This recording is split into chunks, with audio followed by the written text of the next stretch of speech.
علماء الدين أهل السنة والجماعة وكلن ku yeeshay magaalada Nairobi ee caasimadda dalkaasi Kenya ayaa waxay baaq u direen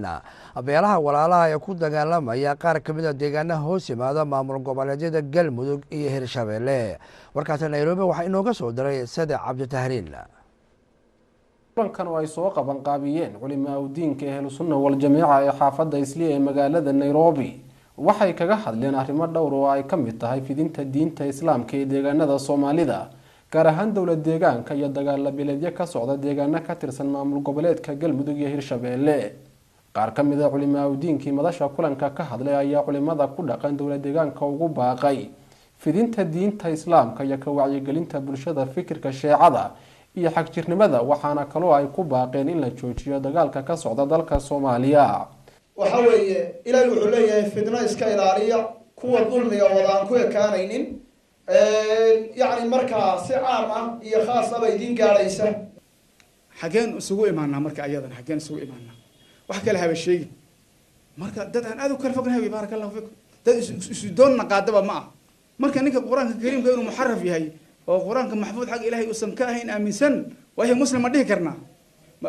mustashriqiinti iyo gaaladii quraanka ilaahay ku duulaanka ahayd ee quraanka nabi maxamed ba abuurtay lahayd iyo kuwii nabiga markuu joogay taxadinayay ee nabiga ku taagnaa ee waxaan adaa habeenkii la imaado soo sameeyay lahaa ay la mid yihiin kuwa ayaga saasan dhihi karnaa barakallahu fiikum fursadan inaan ugu baaqo dadka walaalaheena ee hadda dhiigooda uu daadanayo oo reexiraale uqooyinka Soomaaliya ka jiray marxaati gabagabadii kulanka waxaa laga soo saaray bayaan ka kooban dhowr qodob waxaana warbaahinta u aqriyay Sheekh Xuseen Sheekh Tayyib oo ka mid ah culimada Ahlusunna wal Jamaaca ee ku dhaqan dalkani Kenya. qodobka koobaad ee bayaanka ka soo baxay ah waa ilaalinta nabadda iyo midnimada deegaanka. qodobka labaad waa ka fogaanshaha wixii carqaladeynaya dhibaateynayana wala noolaanshaha bulshada deegaanka ku nool. qodobka saddexaad waa in looga dambeeyo arrimaha diinta culumadii ehelka u ahayd oo ah culimada diinka Ahlusunna wal Jamaaca. qodobka afraad maamulka deegaanka iyo shacabkiisuba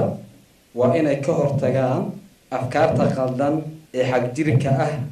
ee keenaysa isku dhaca shacabka. maamulka deegaanku waa inuu ka shaqeeyo wadajirka iyo qancinta shacabka. waxaa kale ay u direen baaq nabadeed deegaano ama ismaamulo dhaxdooda deegaano kamid ay ka dhaceen dagaal. culimada diinka Ahlusunna wal Jamaaca waxay baaq nabadeed u dirayaan maamulka Galmudug iyo maamulka Hirshabelle culimada uqalada aqoonyahanka iyo dhammaan shacabka inay ka qayb qaataan nabadeynta walaalahood oo dhaxdooda uu ka dhacay dagaal. waxaa kale oo ay dirayaan dadkii ku geeriyoodeen eheladoodii waxay leeyihiin tacsiye oo tiraanyal ayay u dirayaan waxayna leeyihiin samir iyo iimaan Allah idinka siiyo iyagana Allah u naxariisto. Sadex Cabdi Tahliil, Universal TV, Nairobi.